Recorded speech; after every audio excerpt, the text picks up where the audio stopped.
শীত মানে পিঠে পুলির মৌসুম। আর পিঠে পুলির প্রথমই পাটিসাপটা হবে না, তা কেমন করে হয়? আজকে আপনাদের সাথে শেয়ার করছি চালের গুঁড়ো দিয়ে দুর্দান্ত স্বাদের এই পাটিসাপটা রেসিপি।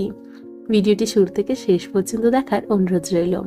প্রথমেই একটা বড় পাত্রের মধ্যে আমি নিয়ে নিচ্ছি 1.5 কাপ পরিমাণে চালের গুঁড়ো, দিচ্ছি 1/2 কাপ পরিমাণে ময়দা, দিচ্ছি এখানে 3 চামচ পরিমাণে গুঁড়ো দুধ, দিচ্ছি সামান্য পরিমাণে লবণ, আর 1/4 কাপ দিয়ে দিচ্ছি গুঁড়ো করা চিনি।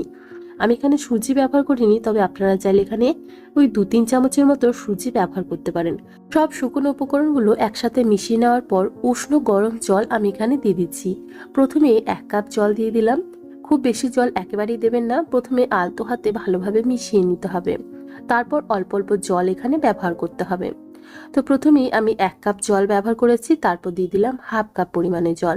দেখুন ব্যাটারটা আমাদের কিন্তু খুব সুন্দরভাবে তৈরি হয়েছে। এই ঘন ব্যাটারে কিন্তু পাটিসাপটা তৈরি হবে না, তাই দিয়ে দিচ্ছি আরো 1 কাপ পরিমাণে জল। এখন খুব ভালোভাবে ব্যাটারটাকে তৈরি করে নেব। ব্যাটারটা কিন্তু খুব ভালোভাবে তৈরি করতে হবে, তাহলেই আমাদের পাটিসাপটা একদম ভালো তৈরি হবে। ব্যাটারটা তৈরি করার সময় কিন্তু খুব ভালোভাবে ফেটিয়ে নিতে হবে, যাতে কোনো রকম দলা অংশ না তৈরি হয়। আর দেখুন ব্যাটারের ঘনত্বটা ঠিক কী রকম রয়েছে, আশা করি সেটা আপনারা দেখেই বুঝতে পারছেন। যেহেতু বাজারের কেনা চালের গুঁড়ো ব্যবহার করেছি, তাই আমি এখানে গরম জল ব্যবহার করেছি। আপনারা যদি কেনা চালের গুঁড়ো ব্যবহার করেন, অবশ্যই গরম জল ব্যবহার করবেন। ঢাকা দিয়ে রেখে দেবো 30 মিনিটের জন্য। গুড়ের জন্য আমি এখানে নারকেল গুড় তৈরি করে নেব। আমি এখানে 300 গ্রাম মতো গুড় ব্যবহার করেছি, আর সাথে নিয়েছি 2টো নারকেল।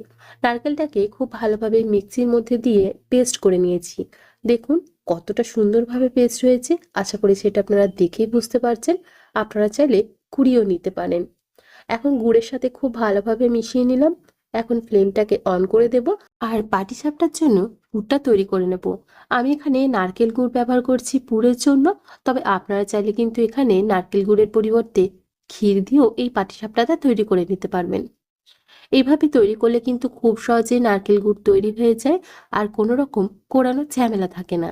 তৈরি হয়ে গেল আমাদের নারকেল গুড়। শেষে দিয়ে দিচ্ছি আমি এখানে 3 চামচ পরিমাণে গুঁড়ো দুধ। গুঁড়ো দুধ দিয়ে খুব ভালোভাবে আবারও মিশিয়ে নেব, তাহলে আমাদের পুর একদম তৈরি। অন্যদিকে পাটিসাপটার জন্য যে ব্যাটারটা তৈরি করে রেখেছিলাম, সেটা খুব ভালোভাবে 30 মিনিট রেস্ট নিয়ে নিয়েছে। এখন পাটিসাপটাটা তৈরি করে নেব। প্যানের মধ্যে অল্প একটু তেল ব্রাশ করে দিলাম, তারপরে দিয়ে দিলাম এখানে 1 হাতা পরিমাণে ব্যাটার। আর দেখুন ব্যাটারটা খুব ভালোভাবে চারিদিকে ছড়িয়ে দিয়েছি, আর পাতলা হবার কারণে ব্যাটারটা নিজে নিজে খুব ভালোভাবে ছড়িয়ে যাচ্ছে, আমাকে ছড়িয়ে দিতে হচ্ছে না। ওপরটা একটু ড্রাই হয়ে এলেই আমরা এখানে দিয়ে দেব পুর। আর সমস্ত প্রসেসটা কিন্তু একদম লো ফ্লেমের করেই করতে হবে, তাহলেই পাটিসাপটাগুলো হবে একদম সাদা ধবধবে। তো আপনারা নিজেদের পরিমাণ অনুযায়ী এখানে পুরটা ব্যবহার করবেন। আমি একটু বেশি পুর ব্যবহার করলাম। এখন খুব ভালোভাবে ফোল্ড করে দেব। আর দেখুন চালের গুঁড়োর পাটিসাপটা কিন্তু একটাও কিন্তু ফোল্ড করার সময় ফেটে যাচ্ছে না বা ভেঙে যাচ্ছে না। তৈরি হয়ে গেল আমাদের একটা পাটিসাপটা। তো একইভাবে আমি বাকি পাটিসাপটাগুলোও তৈরি করে নেব। আর অবশ্যই ফ্লেমটাকে লোতে রেখেই পাটিসাপটাগুলো তৈরি করবেন, তাহলেই কিন্তু খুব ভালো পাটিসাপটা আপনাদের তৈরি হয়ে যাবে। তো কে কে এই প্রথম শীতের মরশুমেই পিঠে পুলি তৈরি করে খাচ্ছেন, অবশ্যই একটা কমেন্ট করে জানাবেন। আর অবশ্যই ভিডিওটি ভালো লেগে থাকলে একটা লাইক করার অনুরোধ রইল। আমি সমস্ত পাটিসাপটা দেখুন এখানে তৈরি করে নিয়েছি। কি দেখে খেতে ইচ্ছে করছে নিশ্চয়ই? তাহলে অবশ্যই বাড়িতেই তৈরি করে ফেলুন। ভিডিওটি কেমন লাগলো অবশ্যই একটা কমেন্ট করে জানাবেন। ভালো লেগে থাকলে প্লিজ একটা লাইক করে দেবেন। এখন দেখুন ভেঙেও দেখাচ্ছি পাটিসাপটাটা ঠিক কী রকম তৈরি হয়েছে। আজকে তাহলে এখানেই বিদায় জানাচ্ছি।